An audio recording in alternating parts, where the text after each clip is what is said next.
नमस्कार।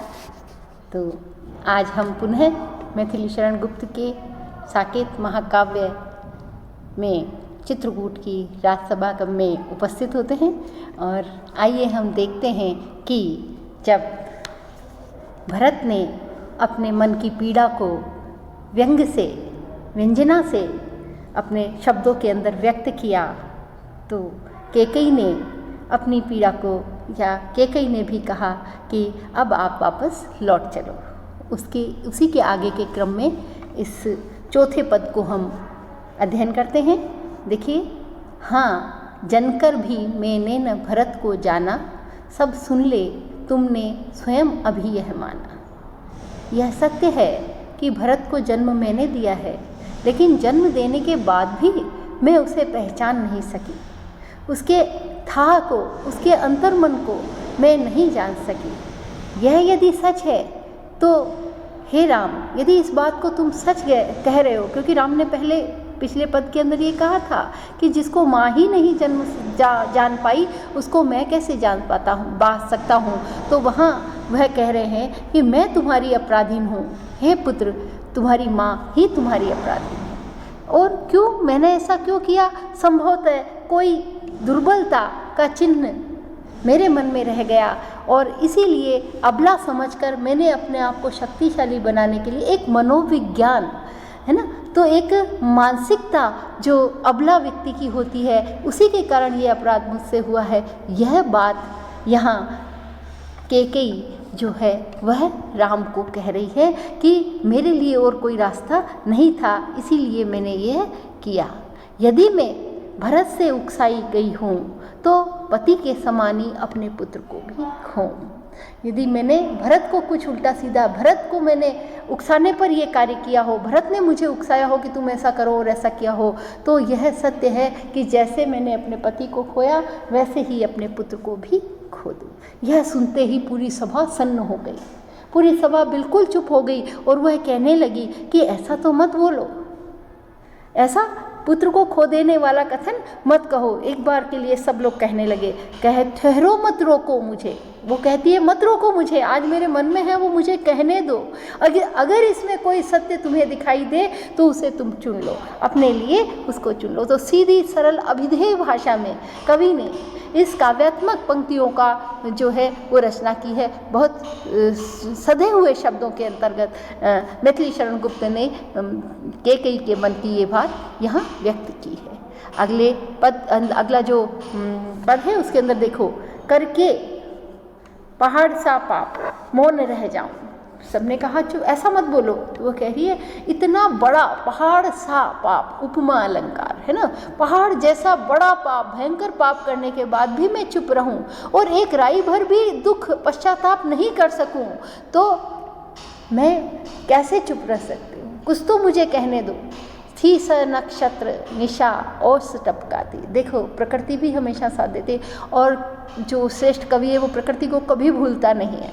इसीलिए मैथिली शरण गुप्त हर थोड़ी पंक्तियों के बाद प्रकृति को ले आते हैं और वे कह रहे हैं कि नक्षत्र सारे तारों से चमकती हुई, आसमान जो है चंद्रमा भी उसमें था, ऐसी निशा ओस टपका रही थी, यानी ओस गिरने लगी, रात्रि हो गई थी।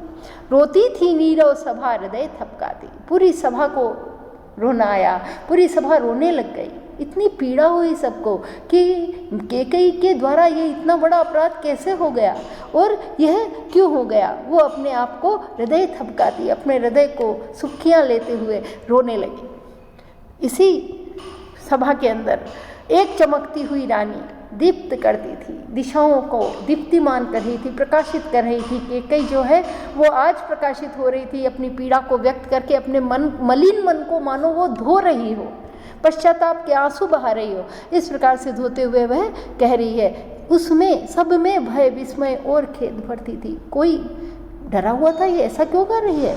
कुछ कह रहे थे इसी ने तो सब किया है और यह फिर आज ऐसा रूप दिखा रही है। और कई लोग सोच रहे थे कि शायद ऐसा ईश्वर ने या जो विधाता है उसने करवाया हो और वो दुख कर रहा था। तो सबके अंदर अलग अलग भाव थे और सब अलग अलग भावों से इस स्थिति को देख रहे थे।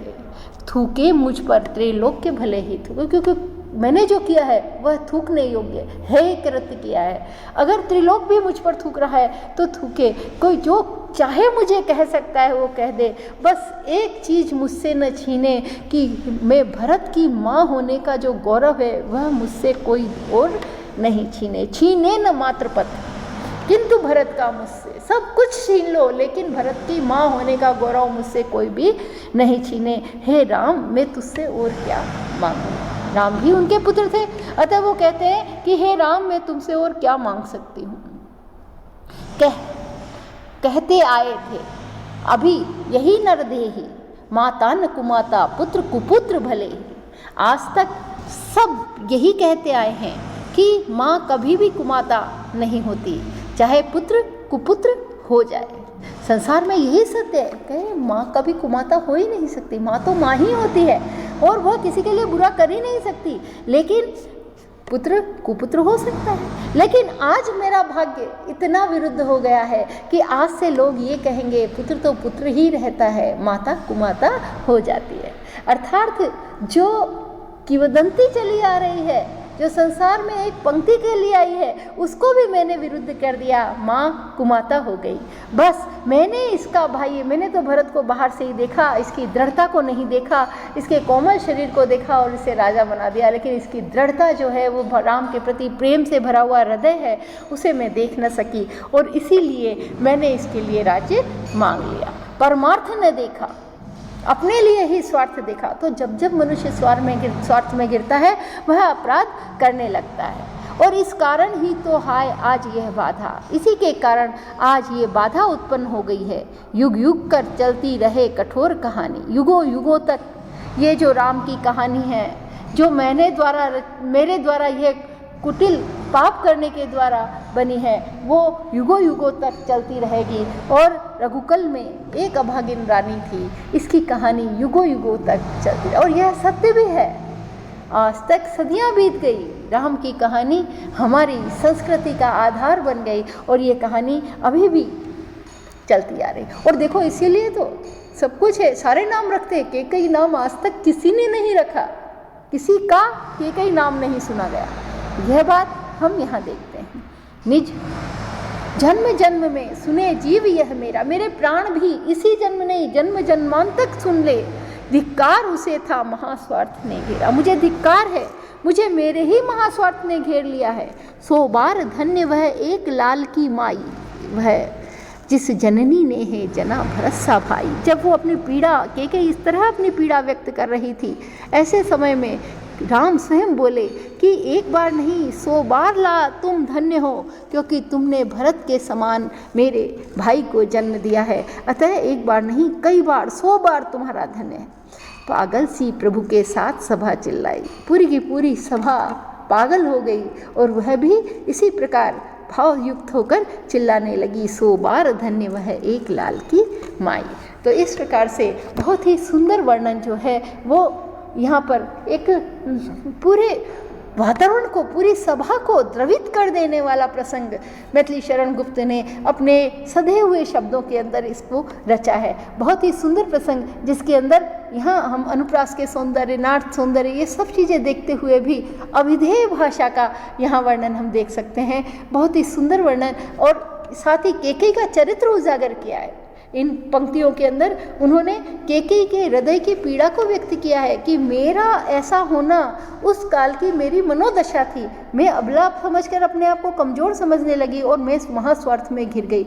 और जब जब व्यक्ति स्वार्थ में घिर जाता है तब तब वो महात्याग, महापाप करता है। लेकिन उसके पश्चाताप, उसकी विकलता, उसकी व्याकुलता, उसकी बेबसी, वो सारी यहाँ कवि ने बहुत सुंदर शब्दों के अंदर व्यक्त की है। तो केकई जो एक वीर माता है, राम से भी बहुत स्नेह करती है, और वह यहाँ सब कुछ छोड़ देने पर भी अपने पुत्र की माँ होने का वो हक नहीं छोड़ती, और पश्चाताप में स्वयं को कुछ भी धिक्कार कहती है, स्वयं को जो है बुरे कर्म करने वाली कहती है, और अपने आप को जो है वो पश्चाताप के आंसुओं में भिगो देती है, और उसके साथ साथ पूरी सभा भी भीग जाती है। तो एक माँ जो सत्य के बहुत निकट दिखाई देती है यहाँ पर, उसका चरित्र की रचना इन पदों के अंदर मैथिली शरण गुप्त ने की है। धन्यवाद।